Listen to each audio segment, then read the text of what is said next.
Зимзелени садници на средно водно ќе сведочат за невините жртви кои ги зеде сообраќајот. 124 борчиња за садија најблиските на загинатите заедно со Републичкиот совет за безбедност во сообраќајот, со што го одбележаа Светскиот ден на сеќавање на жртвите.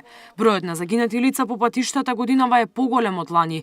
Од советот алармираат на совесност, бидејќи бројката е во пораст. Во текот на оваа недела ќе следат низа најразлични настани кои што ќе треба од најразлични места од Република Македонија да пратат на иста порака, повнимателно, поодговорно и посериозно учество во сообраќајот, заради тоа што 124 загубени животи не е бројка, не е мала бројка и истовремено бројка која што треба сериозно да не замисли. Во сите верски храмови оваа недела ќе се одржи молитбен за изгубените човечки животи. Во одбележувањето се приклучи директорката на Комисијата за односи со верските заедници, бидејќи верските лидери имаат значајна улога во едукацијата на своите верници.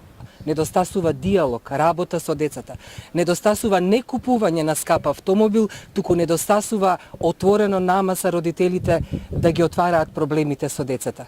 Денеска, заедно со Советот за безбедност, не само што овие борчиња засадени зимзелени 124, се сеќаваме и на Фросина, и на Матеја, и на сите ангели. Оти еден загубен човек е загуба за цело општество. Ова место на средно водно ќе биде спомен парк кој ќе потсетува на фаталните последици кои произлегуваат од неодговорното учество во сообраќајот.